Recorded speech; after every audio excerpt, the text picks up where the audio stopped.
Now, the Roma Wine Company of Fresno, California presents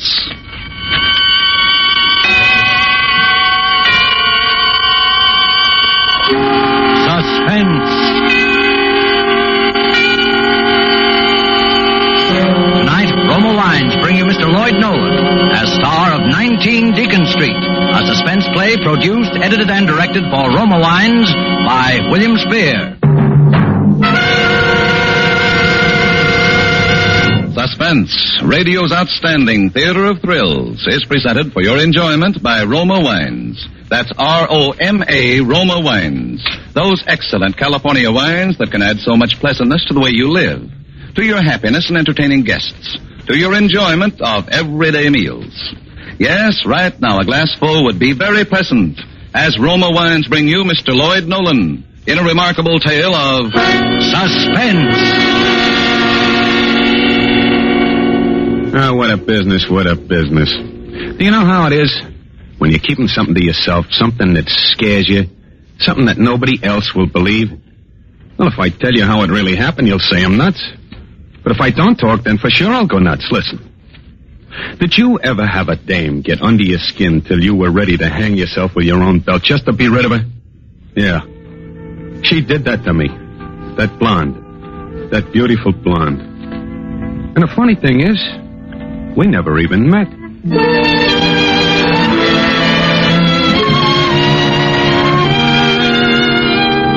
Ties is my business, wholesale. I came to Chicago with a red-hot line and an exclusive to the Middle West, all sewed up. Now, all I had to do was find a place to do business and a place to live. You think that's easy, huh? You should see Chicago these days. Well, some ham actor on the train tipped me off to a theatrical rooming house at 19 Deacon Street. I only wished he'd broken his neck before he saw me. Anyhow, I go to this place, and from the outside, it looks all right.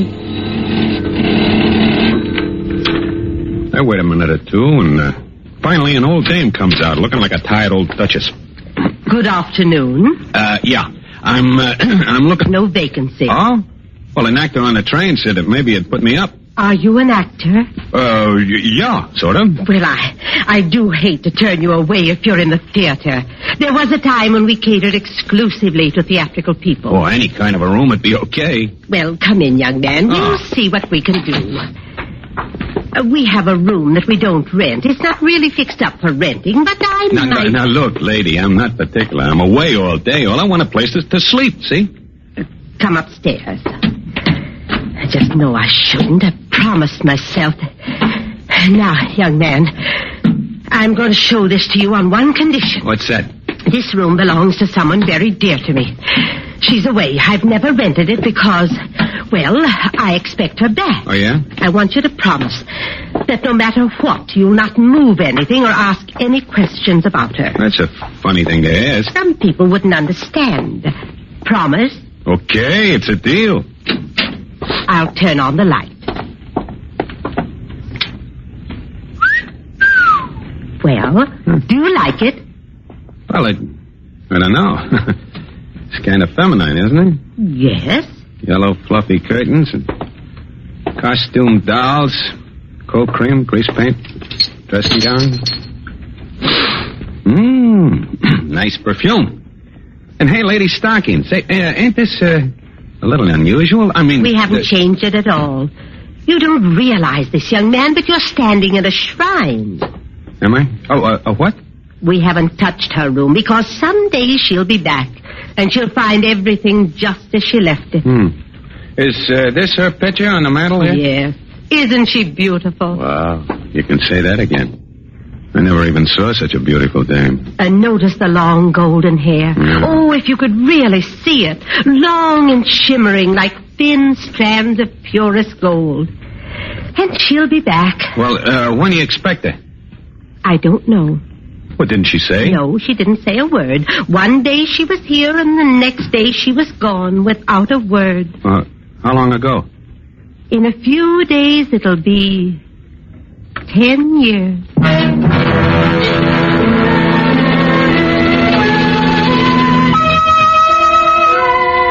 Well, I took the room.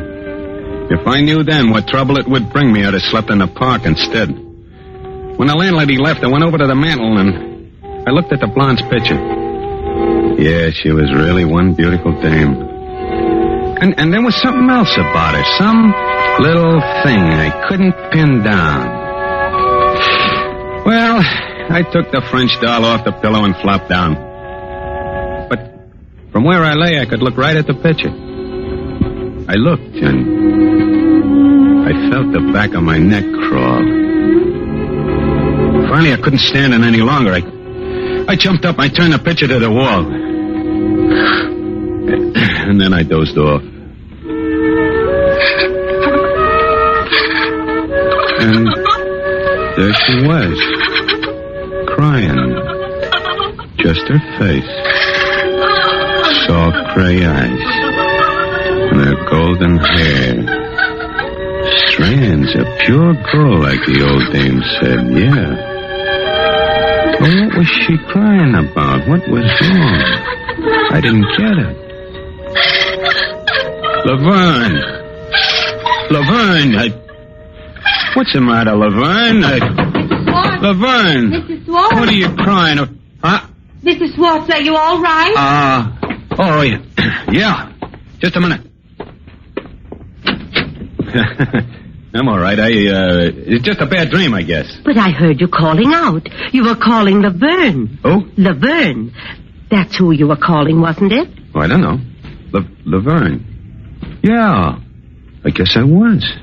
How did you know, Mr. Swartz? How did you know her name was Laverne? Well, I don't know. I don't know how I knew. I knew her name. I knew the name of the blonde, but I never met her. I pestered the landlady for details, but the old dame wouldn't talk. So I locked the door. I went to work to find out for myself. I emptied all the dresser drawers out on the bed. Plenty of nice clothes, plenty of shoes and dresses and intimate things, but not one scrap of paper to tell you anything about the girl herself. Not a letter, not a card, not an envelope, nothing.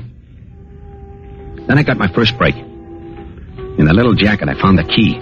It had a tag on it, and the figure 9 was written on the tag. There was nothing locked in the room, though. Nothing the key should fit. But maybe someplace I'd find the lock it was made for. And later, high in the closet door, I found a telephone number, scrawled with eyebrow pencil. Briargate 1273. I went downstairs to the hall phone. No one was around. I felt like a jerk dialing a number that had been written more than 10 years ago, but I put the nickel in. I started dialing. B-R-I-1-2-7-3. A busy signal. That meant the number was still alive. And maybe, just maybe, somebody on the other end could tell me about Laverne.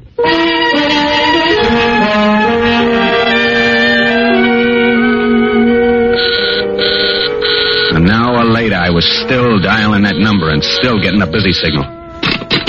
So I finally give up and went to my room. What business was it of mine if some stale babe wanted to disappear? I had my own headaches. I had 400 dozen fancy neckties to get rid of. Laverne she was still in that room. I felt it in my bones. And I couldn't sleep.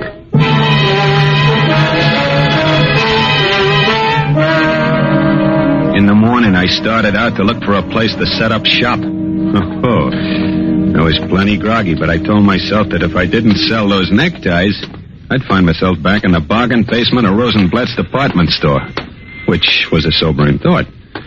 So I started walking down to Madison Street. It's a warm day, and I'm walking fast, and suddenly I look up, and I'm on State Street.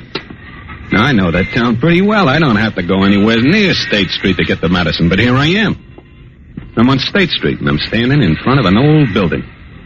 All around me, I see hock shops, flop houses, tattoo joints, you know the kind of neighborhood. And right in front of me, this old building, all boarded up. Suddenly, I get the brainwave that this is the kind of a joint I need for my business. Looked like it hadn't been used for 50 years, so the rent couldn't be too high, and it's big and central. So I just ankle around to the alley. Try the back door. Figure there must be a caretaker or somebody around, so I give a yell. Hey! Anybody in there? No dice. This is kind of funny because I can see a light shining through the crack in the boards. So I start pounding on the door. Hey, open up! Open up, what is it? What do you think you're doing? Huh? Oh, hello, officer. Well, I just thought that there'd be a janitor around. Does it look like there'd be anybody around with the doors all padlocked like this? Yeah, but look, there's a light burning inside. It's just a work light on the stage. It burns all the time. What do you want, mister? I want to rent the joint. Where can I find the owner? Rent it, huh? You better get in touch with Jasper Florenz. Oh, the big stage producer. That's right. He used to run this little burlicue house before he was in the Chips. Got his start here. You can probably get him on the phone at his office.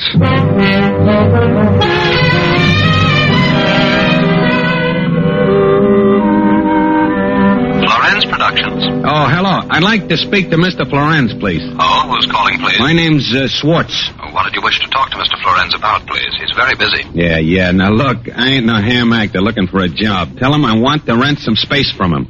Rent space? Yeah, the old Florenz Theater on State Street. Oh. Well? Hello? I'm sorry, but the Florenz Theater is not for rent. Not for rent. But why? Well, okay, have it your way. I burned up. The nerve of that guy letting his theater sit there empty while I needed it so bad. Well, I wandered back to the house a little later, and as soon as I got within sight of it, I got that queer feeling again. It was just like that blonde was standing there waiting for me. Well, I walked in and went to my room. I got out of detective mystery and tried to pass the time away, but it didn't work. I couldn't think of a thing, except Laverne. Then I lay back on the bed, and I must have been dead tired. Because in nothing flat, I was out.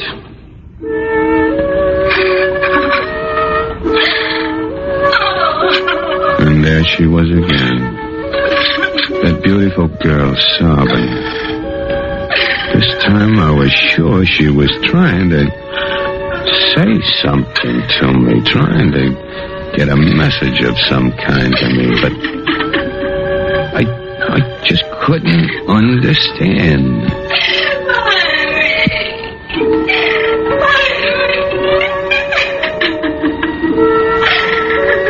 What was she trying to say?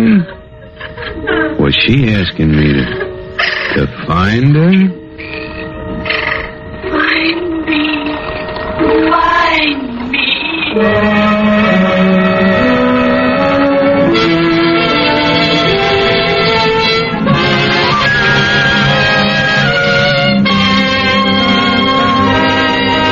Suspense, Roma Wines are bringing you as star Mr. Lloyd Nolan in 19 Deacon Street by Larry Marcus and Robert Light.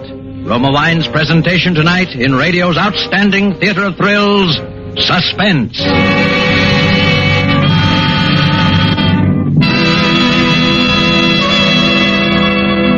Between the acts of Suspense, this is Truman Bradley for Roma Wines. This year, Thanksgiving is more than our traditional Pilgrim's Harvest Festival. More than thanks for the good harvest reaped from the soil of our great land. It's an humble thanksgiving that the world is at peace. Thanks for God-granted overseas victories. Thanks for cherished freedom at home. Thanks for loved ones with us again. Today, in many American homes, wine, Roma wine, is as symbolic of this day of thanks as the traditional turkey. As millions of Americans feast in hamlets, villages, towns, and cities, glassfuls of Roma wine are lifted in heartfelt thankfulness. How fitting, too, with Roma California Burgundy, a wine grown in the soil of America, reflecting the goodness of nature and the patient toil of free men. Roma Burgundy, a red, robust wine, truly delicious, delightful, distinguished in any company with any food. Serve cool. Remember, because of uniformly fine quality at low cost, more Americans enjoy Roma than any other wine. R-O-M-A, Roma Wines. And now Roma Wines bring back to our Hollywood soundstage Lloyd Nolan as Maurice Swartz, high salesman and raconteur, in 19 Deacon Street, a play well calculated to keep you in suspense.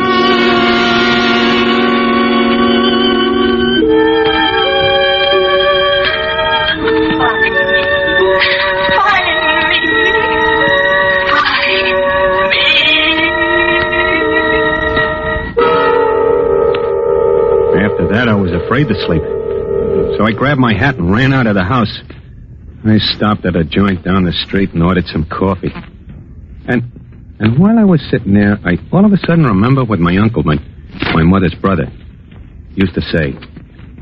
He said, if you want to forget something that's bothering you, just concentrate on something else. Anything else. Well, but what could I concentrate on? And I thought. And then I thought of the theater, the Florence Theater. Other guys had tried to rent it for years and failed, but I needed it. And if I used my brain for that one thing, if I did nothing but plan ways of breaking Florence down, I might be able to level myself out and at the same time swing the deal. Later that morning, I got in touch with an agent I knew, and he gave me Florence's address. I took a cab out there. It was on Lakeshore Drive, and very hoi polloi. Florence was sitting in his study. He looked just like his pictures. Tall, gray-looking, with a nice sort of smile. But his necktie was lousy. Well, we had quite an argument. Did I understand that you're interested in the Florence Theater? Yeah, that's right. I tried to see you at your office, but I couldn't get past your secretary. That's why I thought I'd take a chance in seeing you here. I see. You're rather persistent, aren't you, Mr. Swartz? Well, you see, it means a lot to me, Mr. Florence. I understand it's been closed for years, but it's just what I need. I believe my secretary told you I didn't want to rent the theater, didn't you? Well, sure he did, but, Mr. Florence, did you ever have a hunch? A hunch? Why, yes, of course. Well, do you generally play your hunches? Sometime. Well, I got a hunch about your theater. I see. Well, I'd like very much to help you, but I'm afraid it's out of the question. But why? Well, it's where I produced my first shows. Has memories for me. Some pleasant, some not so pleasant. Reopening that theater would be like reopening a part of my past that I'd rather keep closed. Oh, but ain't that kind of silly, Mr. Florence? I wouldn't put on shows there. All I wanted... admire your persistence, Mr. Swartz, but the answer will always be no. Okay. You win for now. But I ain't giving up. Because when I want something real bad, I get it. And I want your theater bad. For personal reasons. Now, here's my card. I've written my phone number on it in case you change your mind. And you'll change your mind, Mr. Florence. You think so? Yeah, I think so. As you say, I'm persistent. Hello? Oh, Mr. Bogart, yes. This isn't Mr. Bogart. I was just kidding. This is Swartz again. Yeah. Oh, you. Yeah, you sure you don't want to rent that theater? Still very sure, Mr. Swartz. Look, Swartz, I want you to stop hounding me. It's not doing anybody any good standing empty. That's for me to decide. I want you to leave me alone, do you hear? I want you to leave me alone. Yeah, and that's how it went. And it worked at first. For a while, I forgot about Laverne. And I got Florence plenty nervous. But every time I went back to 19 Deacon Street, I wondered who was more nervous, him or me. And all the time I'm dogging Florence, I'm still sneaking in calls to that phone number I found in the closet, Briargate 1273. And I'm still getting busy signals. And then one night as I'm listening to the busy signal, I get mad. Hey, operator! Operator! This is the operator, sir. So what's been going on around here? For 3 days and nights I've been dialing this number, and all I got is a busy signal. I'll connect you with my supervisor. Well, what good's that gonna do? Now, look, is there any way of finding out who this number belongs to? Surely, sir. Unless it's an unlisted number, you can get that information by dialing 2080. You mean I can find out who's at the other end of this phone by dialing that number? Well, there's nothing like that back home. Yes, sir. Chicago has that service. And I spend 3 days listening to a busy signal. Say, lady, where can I dial for brains?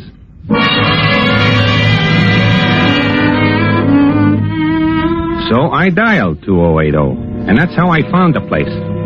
It's a little run-down spaghetti joint named Joe's. Over in the corner, I see the telephone that's been giving me the busy signal, and no wonder. It's a public phone booth. Right now, one guy is in it and 2 others are waiting for it. I go over and climb on a stool.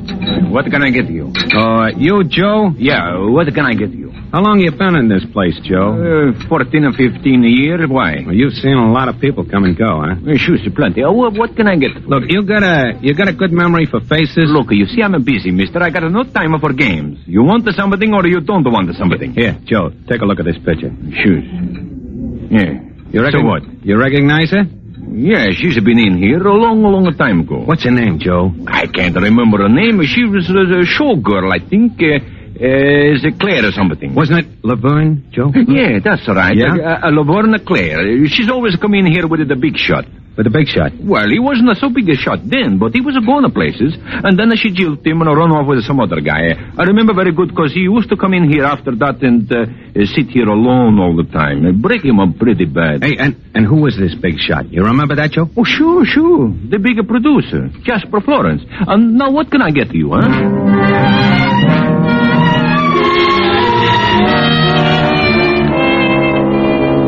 Jasper Florence, the poor guy.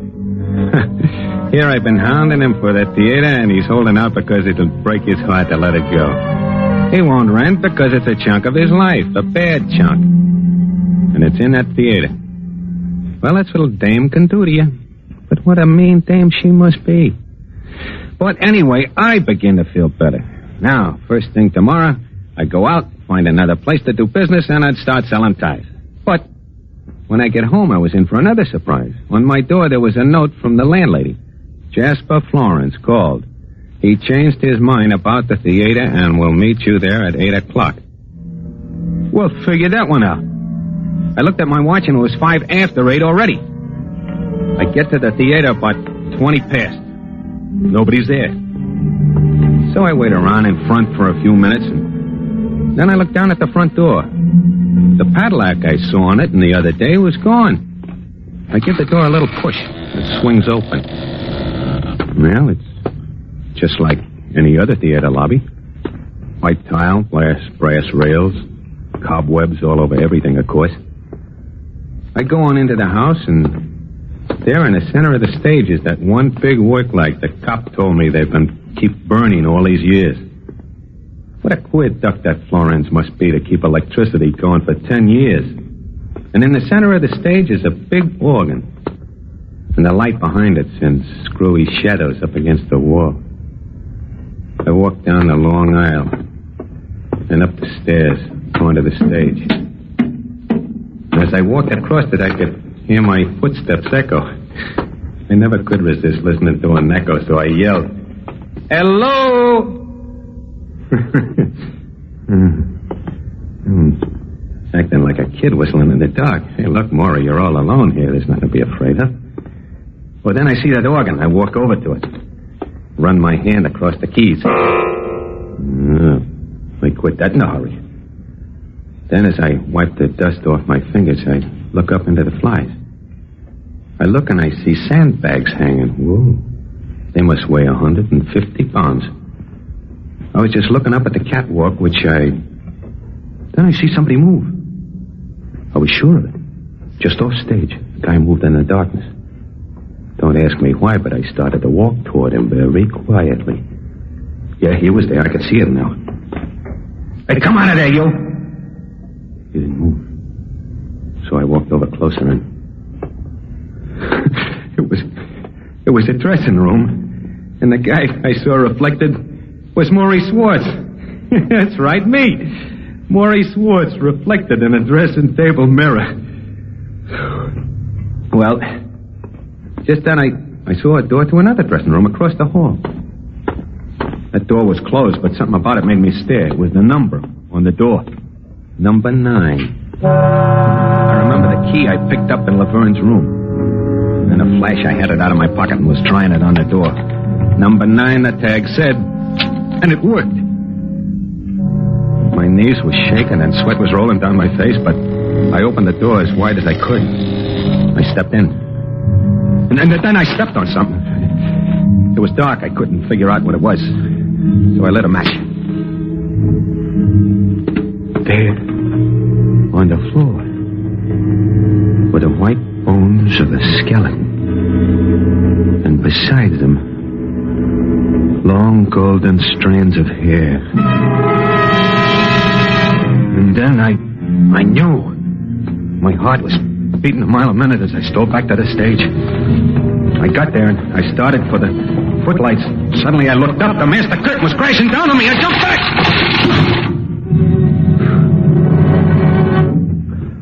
Got away just in time, didn't you, Schwartz? Huh? Too bad.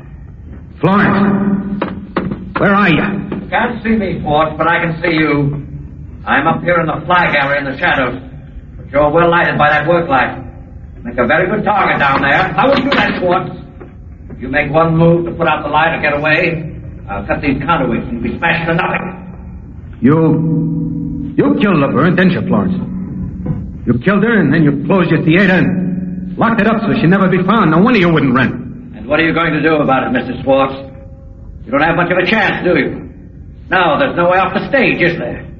Well, I can get out the wings, Florence. It's a long walk, my friend. And before you make it, I'll drop these sandbags on you. Oh, yeah. Well, maybe in a minute or two I'll make a dash. Maybe I'll be faster than you will. Then what, Florence? Then you'll fry for killing that girl. She had it coming. And so have you, my friend, for being a meddler. And you're going to get it. I'm cutting the weights loose now. No, don't do that, please, will you?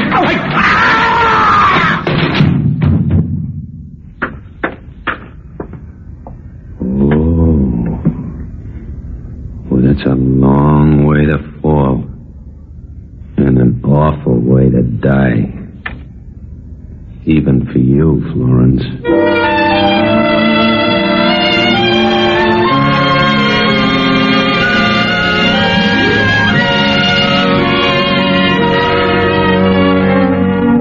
Well, there's the story. And if you don't believe it, there's nothing I can do. Florence was leaning over, cutting those ropes, and the guardrail in that old theater gave away. And it was curtains for him. Well, I hope I entertained you. And, by the way, if you happen to need any ties, I got a nice new line in. I hope you won't think it's sacrilegious, but these ties, and they come in all colors, they got a girl's picture on them. It's a cute idea, huh? I call it the Laverne tie. So don't forget, look me up. I got a little stand in Rosenblatt's department store. You can't miss it. Right in the bargain basement.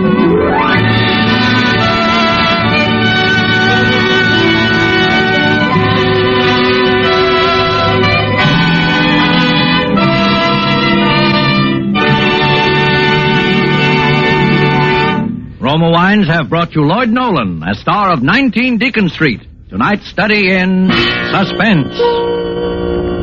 This is Truman Bradley for Roma Wines, the sponsor of Suspense. Welcoming guests with Roma California Sherry is becoming an American custom, says famed hostess Elsa Maxwell. Glorious gold and amber Roma Sherry, served cool, is a delicious appetizer before the meal, the perfect first call for dinner. Delightful later in the evening, too. Roma Sherry is a happy, mellow wine with natural fragrance. Cream-rich with natural grape sugar sweetness and nut-like taste. If you prefer a real dry sherry, get Roma Pale Dry Sherry. Like all Roma California wines, Roma Sherries are true wines, always unvaryingly good.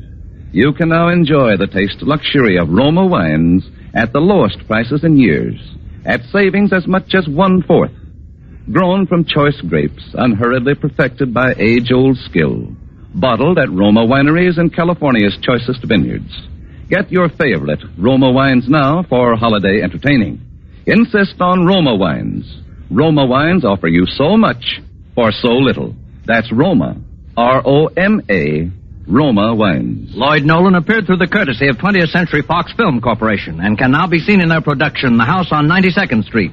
Next Thursday, Roma Wines bring you Miss Nancy Kelly in Suspense, radio's outstanding theater of thrills. Presented by Roma Wines, R-O-M-A, made in California for enjoyment throughout the world. This is CBS, the Columbia Broadcasting System.